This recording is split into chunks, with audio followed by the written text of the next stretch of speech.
Ladies and gentlemen, it's a beautiful sunny day here in Miami, Florida. And in this video, I'm going to tell you about the one trait that you need to have that will make or break you in life, in business, in your career. This is the thing, this is the thing that separates the winners from the losers, the happy from the sad, the rich from the poor.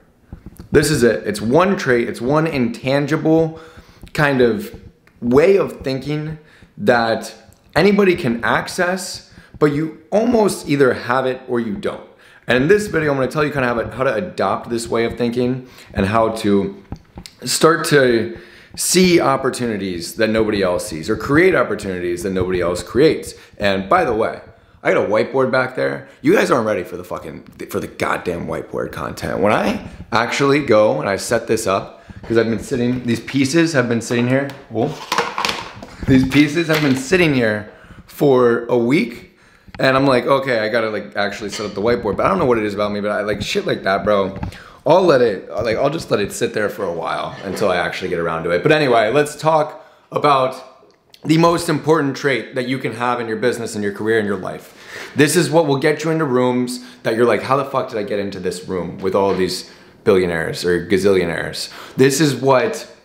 It's the same thing that pretty girls use when they walk up to a door at a nightclub and somehow they skip the line and they just get right in.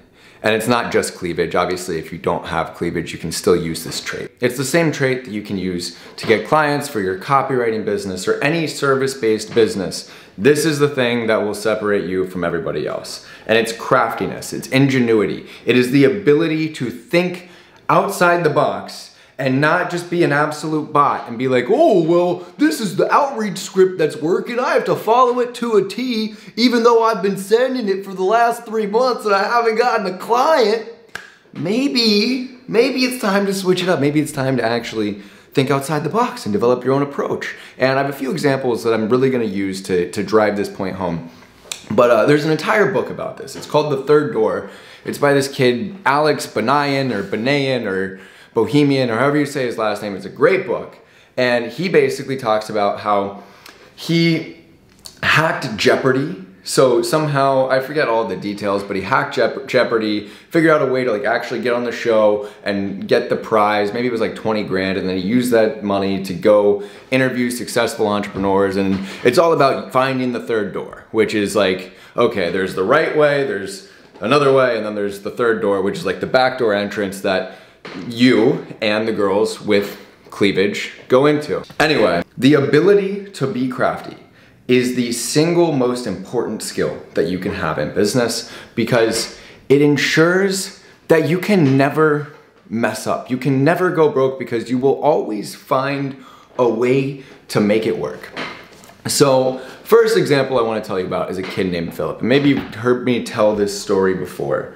But not too long ago, probably a year and a half at this point, it was a random, maybe Tuesday night, and I get a Venmo from this kid named Phillip, and it's for 83 cents. I'll get my phone out because I'm trying to find the Venmo here.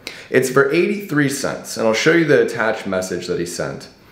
And this is the perfect example. This singular Venmo ended up changing his life, and I don't want to take much credit for this, but because he was creative enough to go through my old photos on Instagram and find my Venmo, this ended up changing his life. And give me 1 sec, I'm gonna find the transaction here. Sorry, I lied, it was actually 89 cents, but here's the message from my boy Phillip. I don't know if that focused, but he said, been trying to get your attention, commenting on your TikTok. I'm 18, living in Chicago. I want to live like you. My bad if I sound annoying, but I'm writing a 10-page essay for college right now and this shit sucks. I want you to guide me and help me get to where you wanted to be in my position. He couldn't even fucking spell. This kid's retarded, right? But he still did that. He's not retarded. I love you, Phillip. But he did that. And then I was in a really good mood that day. And by the way, what was the date on this? So it was December 8th, 2022. I was in a really good mood. I was sitting at dinner with my friend Sanj. And I was like, yo, this kid just sent me this money. And that's when I saw it. I think he sent it the day prior. And I saw it and I was like, yo, this kid sent me 89 cents. I had $1,000 sitting in my Venmo. You know how you just kind of accumulate money and then it ends up in your accounts. And I was like, you know, it never hit my bank account yet, so it's not even mine. Should I just send him this $1,000 and like, see if I can impact this kid's life? And Sanjay was like, yeah, sure, do it. That's where it could have stopped. Like, he could have squandered this entire opportunity. Like, yeah, it's $1,000 bucks, but it's not like that's gonna change your life forever. So next thing you know, I end up on a FaceTime call with this kid. And first of all, he's super appreciative. He's just the boy, he's a homie. And he's like, okay, like, thank you so much, but like, what do I do? What do I do with this? Like, how do I get like you? How do I make money?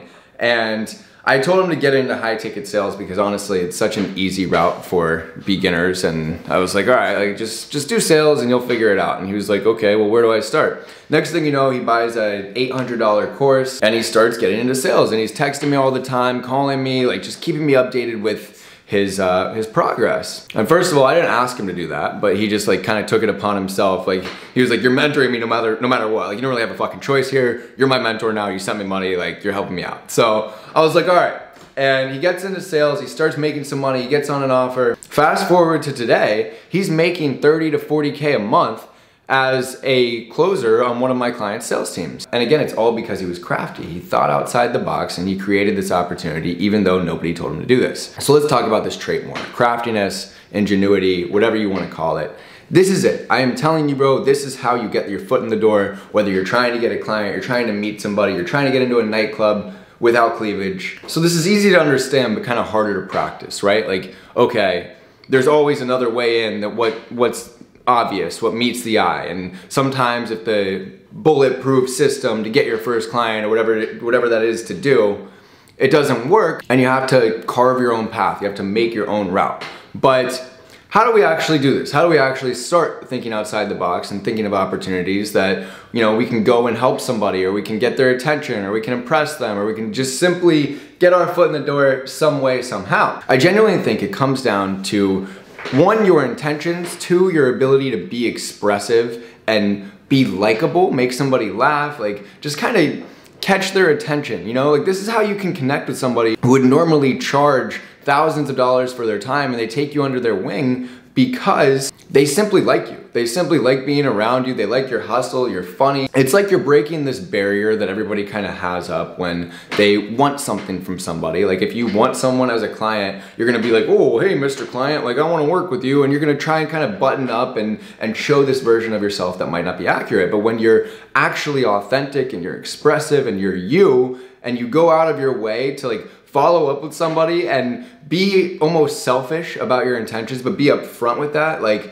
hey, I want something from you, but I'm gonna do whatever I can to get your attention and to provide value to you in any way that I can. So let me tell you about a couple copywriters I've been coaching who have used this to get clients and to scale way faster than anybody else that I've seen, even though they're like not the best writers in the world. Like, they're skilled enough, but it's not like they're astonishingly good or they're just blessed or gifted when it comes to copy. One of them has been getting clients through YouTube, and what they'll do is they'll go to somebody's YouTube channel and they'll dig through there, and if you click enough buttons, somehow you can find somebody's like profile and the email address that they use to sign up for YouTube. So he will go and get that email address and then go send them a cold email and a video pitch. And it's just like, they probably don't get pitches in that inbox because it's like their email from 2013, and that's what he's been doing to get his clients. There's another copywriter that I know who started maybe 6 to 12 months ago, and they've gotten to like 40 to 60K a month way quicker than anybody else I've seen. And to be honest, again, they're like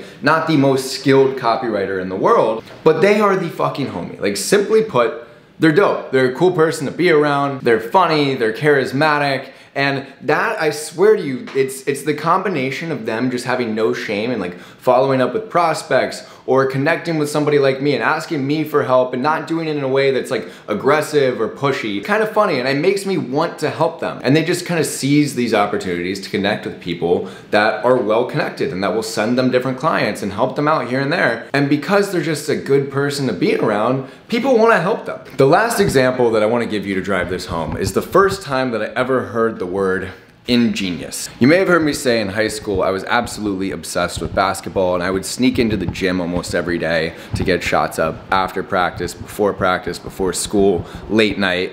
I made friends with the janitor, he would let me in. And the reason I had to sneak in is because it was a liability for the school to have me in the gym.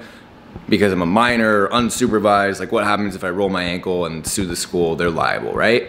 So there was this one athletic trainer who would always try and kick me out. And it kind of became a game. It was like Tom and Jerry, basically. Like I'd get in there, I found the key that was hidden in this storage closet, and that was the key that would get the baskets down because they were up on the ceiling most of the time. So there was a key to get the baskets down and get the lights on. I found the key. Every time I'd go in there, I'd grab that, go over, I'd get it all set up, and then I'd start training. And if Terry, the athletic trainer, would ever find me in there, she'd come in and kick me out. But after a while, I learned her schedule. So I knew when I could go, when I couldn't go.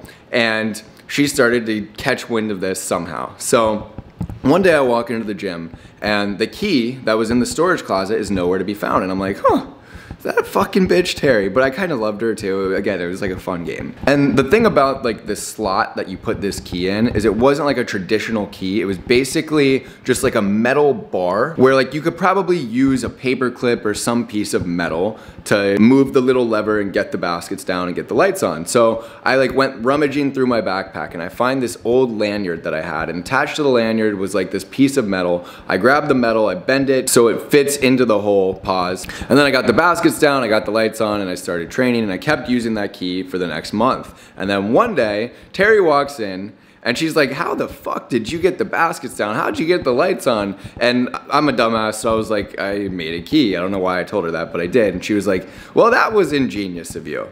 And I was like, you know what, Terry, you're fucking right. Next day, I got called to the athletic director's office, and he was like, I heard you made a key. And I was like, no, I didn't. I don't know what you're talking about, bruv. But the only reason I'm telling you this story is to illustrate my point. Again, nobody told me to do this. Nobody told Phillip to Venmo me. Nobody told the copywriters that I had in this example to do exactly what they're doing.